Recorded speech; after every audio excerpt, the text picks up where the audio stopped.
Good morning, 9:32 a.m. Eastern Standard Time on this Tuesday, September 26th, 2023. I'm XRP Future Millionaire, and I reside in the great state of Michigan. So I want to do a XRP update this morning. I do have a little bit of a lack of voice, but I'm going to try to get through it. For everybody who doesn't take advantage of the midday market report, I think you're actually missing out on a lot. There's a lot of information there to run the daily market, but it doesn't seem to be getting a lot of interest, so I'll rethink that going forward. XRP right now down 0.95% at 50 cents. We still have not been able to break back over that pivot level at 524.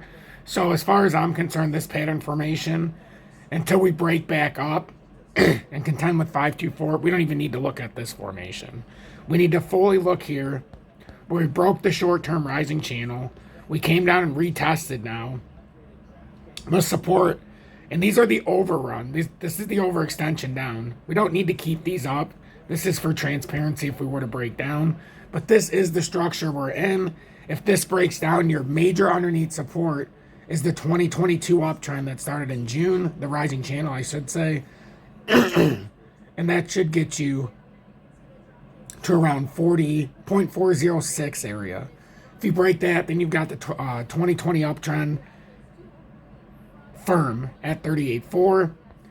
What I had up there is the overextension. So basically, if you're looking at this to try to find the mid-tier support levels, come through here, finish out this pattern.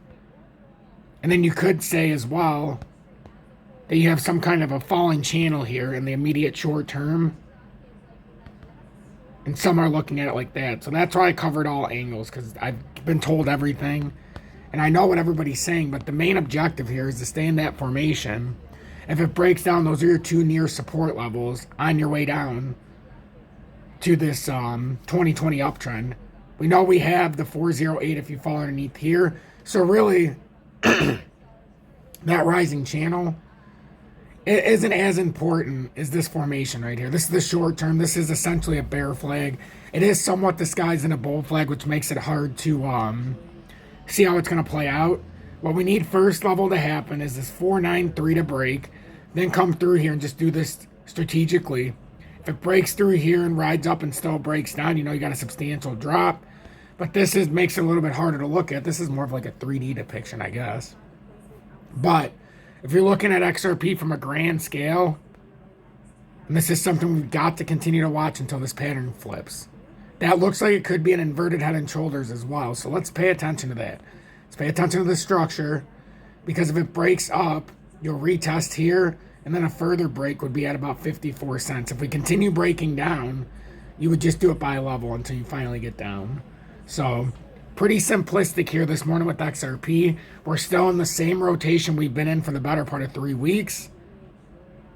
So there's nothing we can really do here on the XRP chart until we break this structure or break out of it. It's just that simple. It's trying to show some kind of inverted head and shoulders, inverted left arm, inverted head, inverted right arm, and this is the immediate short term. This could very well come up to 54 cents reject or even 524, but it needs a little assistance. Without some buying pressure here, XRP still in a lot of trouble here. We've got the US dollar currency index re-breaking 106. It appears to be finishing off this parabolic spike. We should be coming up in the meantime, in the immediate short term, into that 107 area approximately. It's like 106.85. But ultimately, if you finish off to the top of this formation, you're talking about this downtrending resistance is all the way at 109. Well, at 109, that brings down a lot of stuff, including crypto, more than likely. XRP is down 257 million on the day on its market cap. We currently are at the bottom of this rising channel. It's in a very similar pattern as XRP, except the difference with the price action is we've got this coming through, and it's meeting its destiny right now. If we do lose with the XRP market cap 26.2 billion, your underneath support is 24.4 and 22.98, but technically your next major pattern formation is all the way down at 20.85 billion. So we've got to be prepared in the market cap on a breakdown, because we do have the death cross still sitting there. You could be looking at it better than 20%. So 1/5 of the XRP market cap could be dumped. Now, I'm not saying that the 29th is going to be a dump, but it certainly could be lining up that way. Unless we have this short-term inverted head and shoulders that plays out, then we could have a pump leading into the 29th, and then it'll probably just tank anyhow. Everybody's expecting the 29th to be a Ripple versus SEC settlement because of all the social media influencers. I think that's less than a 1% chance of happening. You can't say never, but I say there's a 99% chance that that doesn't happen. I'd say you got a 75% chance of a Ripple IPO announcement, but other than that, this just seems like standard operating procedure. I'm XRP Future Millionaire. If you got anything out of this, please make sure to hit that like button, as it will greatly help push me through the analytics. If you appreciate my work, hit that subscribe button. If you want to show support, you can join Tom's Army or donate. That's in the video description below and or pinned comments. And if you're looking for an exchange, video description below, you got MEXC worldwide. Except for new users in the USA, they have the lowest spot maker fee. And then FEMX is the lowest spot maker fee in the USA. No VPN, and both you can futures trade.